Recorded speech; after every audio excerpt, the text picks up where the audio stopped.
How are you, Africa? Welcome to Pan-Africanism through Poetry with Moses Tofa. Today's poem is titled, Africa, it is time to reconcile your education system with your natural resources and to align it with the future. Education is the ground and pillar of any society's potential to prosper. At the international level, the United Nations and other international organizations acknowledge that there is a global education crisis, especially following the COVID-19 pandemic, and that this crisis must be urgently addressed. At the continental level in Africa, the African Union has a continental education strategy for Africa. It has declared 2024 as the year of education. And the theme is to educate an African who is fit for the 21st century. At both the African and international levels, the emphasis is on improving access, quality, equity, and inclusion in the education sector. But what is important for Africa is to understand the true meaning of quality education within the African context. This is because without this understanding, Africa may improve its education in terms of quality, access, equity, and inclusion, but the education system would remain useless to the majority of Africans. In Africa, quality education should mean, first and foremost, an education system that equips Africans with the capacity to add value to their natural resources. Africans who are endowed with the consciousness to expose and smash all forms and manifestations of imperialism. And secondarily, an education system that produces Africans who are capable of solving Africa's problems, Africans who are capable of competing with other civilizations, and Africans who are connected to the future world. Africa's education system has always been in a crisis of coloniality. As long as Africa's education system remains in the chains of colonialism, issues of quality, access, equity, and inclusion will remain nothing. The retention, entrenchment, and exaltation of a colonial education system is one of the most tragic failures in post-colonial Africa. There is no wise African who fails to realize with a deep sense of agony that there is a calculated and systemic disconnection between Africa's education system and its vast natural resources. It is this disconnection that explains why Africa has the resources that are capable of taking her to the mountaintop, but she remains entangled at the bottom of the mountain. And this is why Kwame Nkrumah, in his book, Neocolonialism, the last stage of imperialism, says that, I quote, Africa is a paradox which illustrates and highlights neocolonialism. Her earth is rich, yet the products that come from above and below her soil continue to enrich not Africans predominantly, but groups and individuals who operate to Africa's impoverishment. If Africa's multiple resources were used in her own development, they would place her among the modernized continents of the world.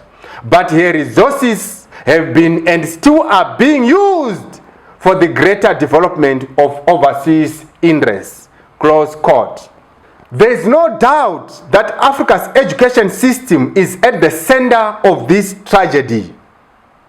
Why should Africans keep a colonial education system that was designed to skew their consciousness and permanently alienate them from their natural resources. An education system which teaches Africans the diabolical lie that for them to prosper, they must flee from their natural resources. They must flee from their gold.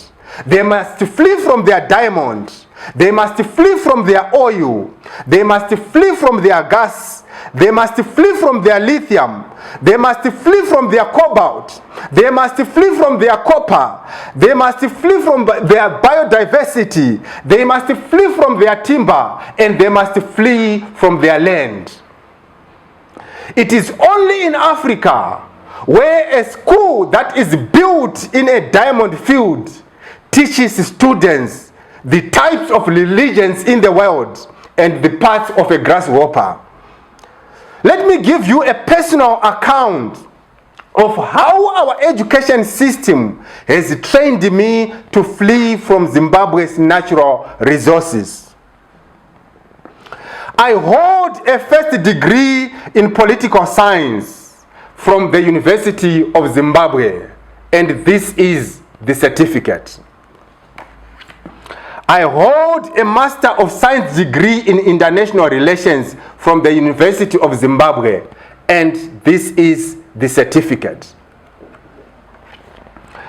I hold a Master of Arts degree in International Peace and Security from King's College London, and this is the certificate. I hold a Doctor of Philosophy degree in Conflict Transformation and Peace Studies from the University of KwaZulu-Natal, and this is the certificate. I hold a Doctor of Philosophy degree in Political Studies from the University of Johannesburg, and this is the certificate. I was born and bred in Bikita, Zimbabwe, a place that is rich in mineral resources, especially lithium. Despite the vast mineral wealth that Bikita is endowed with, our education system taught me the diabolical lie that there is nothing good that can ever come out of Bikita. It taught me that if I ever am going to be prosperous in life, I must run away from Bikita as fast as I can, get as highly educated as possible, go to places where I can work and become successful, and then go back to Bikita as a successful villager who can rescue other villagers from the chains of poverty. Imagine that our education system taught me that for me to prosper, I must flee from the lithium that is in Bikita. And China's education system taught the Chinese that for them to prosper, they must go to Bikita and exploit its lithium. I took the amazingly foolish counsel which our education system gave me, and I fled from Bikita as if I were fleeing from a house that is engulfed by fire. And I went on a spree of amassing degrees whose key output has been to alienate me from the lithium that is in my birthplace. The Chinese took the wise counsel which their education system gave them, and they went to Bikita and mined the lithium. In the end, I found myself elsewhere in the world, either ensuring long periods of unemployment or moving from one insecure and low-paying job to another. And the Chinese found themselves with a multi-million company in Bikita. With the advantage of critical thinking, experience, and hindsight, I now know that our education system has essentially taught me to flee from the lithium in Bikita, so that imperial vouchers can come and loot the lithium without any competitors and hindrances. I am simply using Bikita as an example, but this tragedy afflicts the rest of Zimbabwe and indeed Africa. It is indeed a tale of two education systems.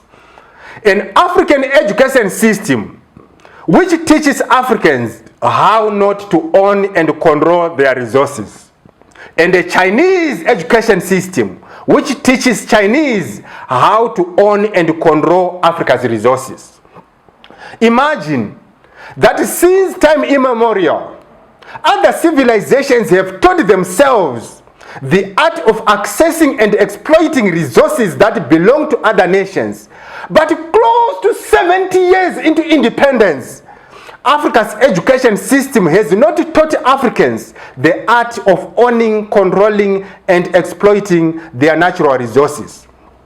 Imagine that I have 2 PhDs and 2 master's degrees and a first degree, but I have no idea of how the world works.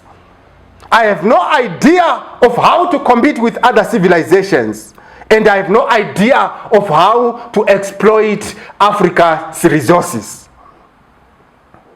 Our education system has taught me to be a writer of proposals so that I can become a capturer of grants. There is no grain of doubt that Africa's colonial education system has failed Africans to the uttermost. It has taught them to be hewers of wood and drawers of water. It has taught them to be senders of CVs and funding proposals. Today, the burning desire of many Africans is to fly out of Africa and work in other countries as repackaged slaves, while imperial vouchers are flying into Africa to own, control, and exploit her resources. It is indeed a tale of two departures, a hopeless departure versus an imperialistic departure. My heart sank when I saw videos of African pastors praying during the crossover night for God to open doors for their congregants to go overseas. To imagine that there is a door that can ever be given to humanity that is greater than the door to Africa's treasury. When the COVID-19 pandemic came to an end, many Africans, including those who hold first degrees and even postgraduate degrees, went to the West to do care work.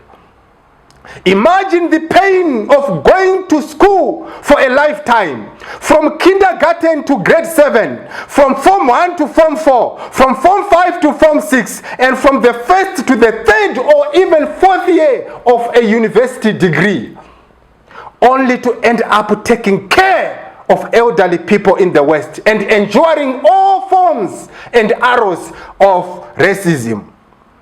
I will always be troubled by a conversation which I had with a friend who reached out to me, informing me that he was standing at a point where 2 roads diverged, one towards care work in Europe and another towards a PhD degree in Africa. He wanted me to give him counsel because he was not sure which road to take. What smote my heart of hearts is that he did not only regard these 2 roads as opportunities, but as opportunities that compete with each other to the point of making it difficult for him to decide which one to take. He eventually chose to walk down the road which leads to care work in Europe. Whatever position that one may take on this matter, the bottom line is that it is a depressing statement on Africa's education system. Even a person whose mind is of no depth can realize that Africa's education system teaches things that are not supposed to be taught, and it does not teach things that are supposed to be taught. To all Africans of revolutionary conscience, it is that time that we must begin to boldly ask ourselves the heavyweight question: that why is it that the things that are so critical to the independence and development of Africa are not taught at school? I will give you a few examples.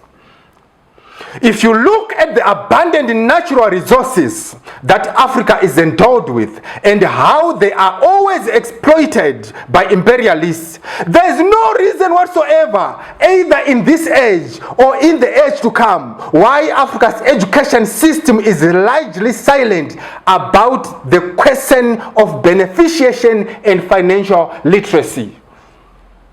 If Africans are taught about beneficiation right from elementary school, they will know how to add value to their natural resources and market them as finished products. It is tragic that Africa's resources are either looted by imperialists or are exported as raw materials, only to be imported as finished products at extremely high prices.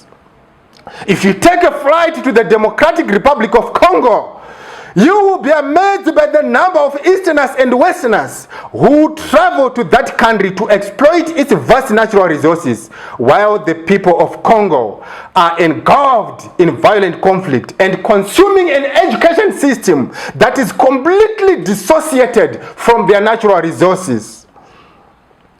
Africa's education system is one of the keys that can and must be used to reconcile Africans with their natural resources.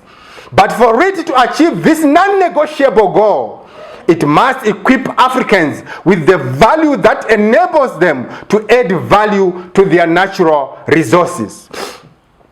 There's no reason whatsoever why Africa's education system does not teach Africans about the non-negotiable need to uproot the ensuring legacies of colonialism in Africa. Close to 70 years into independence, Africans are toxically polarized regarding the question of addressing colonial injustices. This is because Africa's education system is silent about this important matter. It is a matter that is so critical that it must not be opportunistically discussed and exploited by political demagogues. It must be embedded in Africa's education system so that it is taught and discussed systemically and not superficially and opportunistically.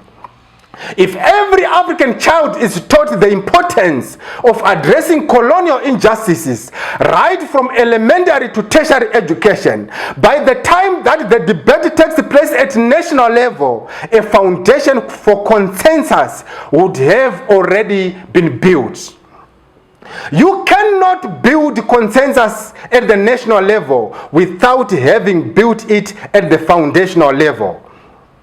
There's no reason whatsoever why Africa's education system does not teach Africans that unity is preeminently important, because political polarization has always been one of the diabolical tools that are used by imperialists to divide and conquer and exploit Africa. Africa has gone through slave trade and colonialism, and she continues to be afflicted by the winds of imperialism. There is no reason whatsoever why Africa's education system does not teach Africans how imperialists dominate, control, and exploit other nations, and how they continue with their diabolical projects of enslavement and colonialism in the age of democracy, human rights, and political correctness.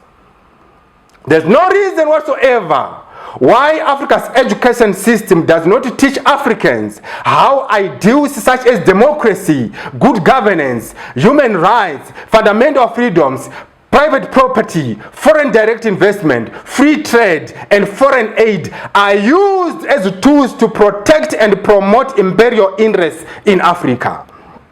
This is why Africa remains enslaved although it has made some commendable gains in the areas of democracy and human rights. And this is why South Africa remains a highly unequal society, despite that it is a robust democracy. Africa's education system must therefore equip Africans with the knowledge and skills of how to democratize and respect human rights and trade with other nations without making Africa vulnerable to imperialism. These are examples of the topics that must be taught in Africa's education system right from primary education, because they liberate and fortify the African mind. We want an education system that does not train Africans to pass examinations, but to be critical thinkers and citadels of consciousness. We want an education system that trains Africans to discover ignorance and cure it. We want an education system that teaches Africans how to avoid the weaknesses, errors, and misjudgments of the past. We want an education system that reconciles Africans with their natural resources. We want an education system that protects Africa from all forms and manifestations of imperialism. We want an education system that restlessly and valiantly defend and promote the interests of Africa. We want an education system that asks questions that are bold, hard, brutal, and extremely uncomfortable to the empire. Why is it that Africa's political kingdom has failed to bring the economic kingdom? Why is it that Africa is not allowed to have a voice among the community of nations? Why is it that Africa can ask and ask and ask, but nobody bothers to listen? Why is that Africa is not allowed to unite? Why is it that Africa is not allowed to have a leadership that is pan-African? Why is it that Africa is not allowed to tell a story? Why is it that Africa is not allowed to address colonial injustices? Why is it that Africa is not allowed to become a military power? Why is it that Africa is not allowed to become politically and economically independent? Why is it that Africa is not allowed to harvest her own resources? Why is it that Africa is endowed with abundant riches, but she relies on foreign aid?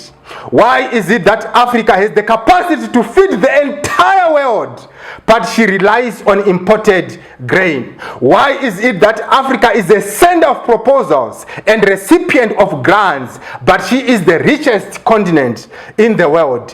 Why is it that Africa's resources are at the center of the world's economic system, but Africans are at the periphery of the same system? Why is it that Africa has the resources that she is not allowed to harvest and consume? Why is it that all that Africa is harvesting from her resources is environmental degradation and violent conflicts? Why is it that those countries that do not have gold and diamonds have the largest reserves of gold and diamond? Why is it that Africa's young people are being sent to Israel to work in farms? Why is it that Africa is going through repackaged slavery in the 21st century? Why is it that Africa must aspire to be emptied of everything African and be repackaged with everything Western? Why is it that Africa is welcoming to Westerners and Easterners, but hateful and xenophobic towards herself?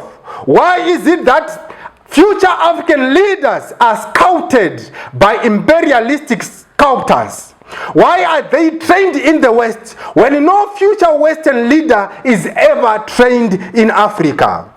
Why is it that Africa fought against enslavers, colonialists and imperialists, but today she is a poorly performing student of the very enslavers, colonialists and imperialists who have remained impenitent and whose conscience is seared with a hot iron?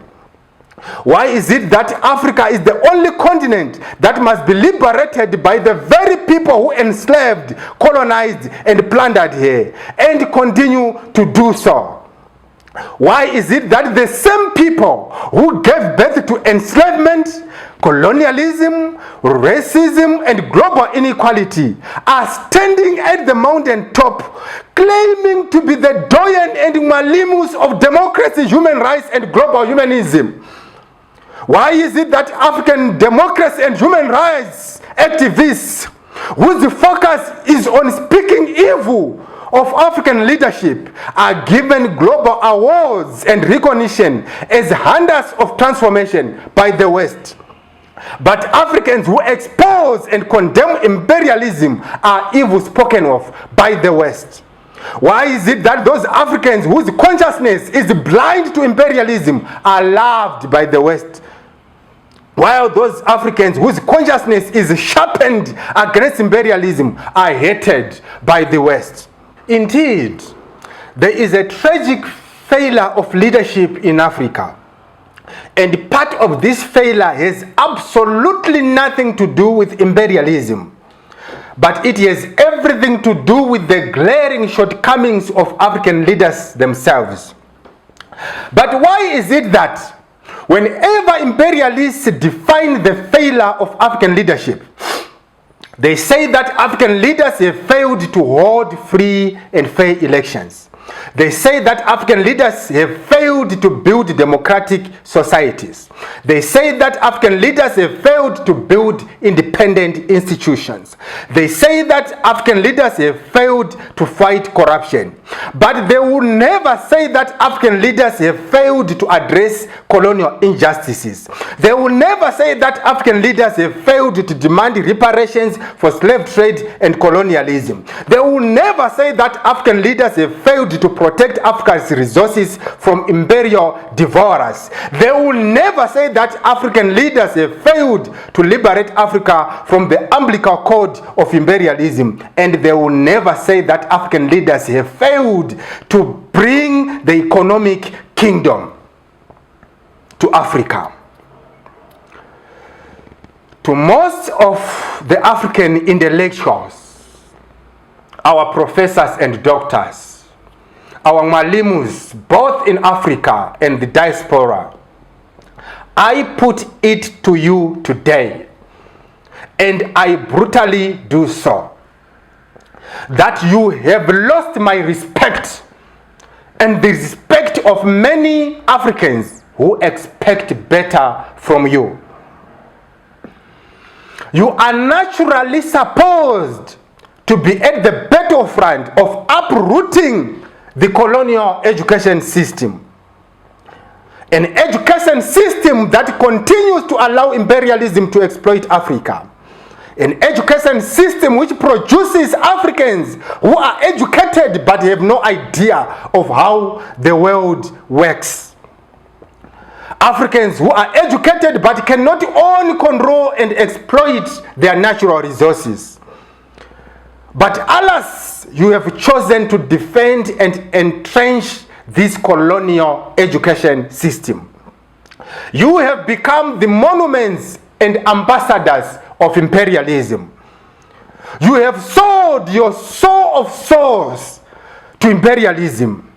You have left Africa to be lynched by imperialism, while you fight and stampede to be admitted into the magnificent but diabolical edifice of imperialism. Let this truth be known to you, African intellectuals, our professors, doctors, and malimus, that it is disingenuous for you to stand at the mountain top and criticize African governments for their failure to defend and promote Africa's interests, because you do not have the moral and intellectual authority to do so. You may delight in the number of publications that you have produced. You may delight in the quality of universities where you have taught.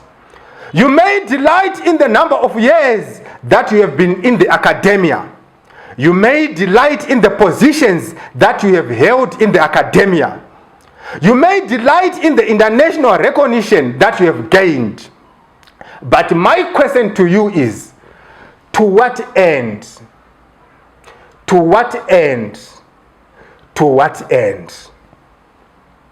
always remember that leaders are sculpted by their societal and educational institutions.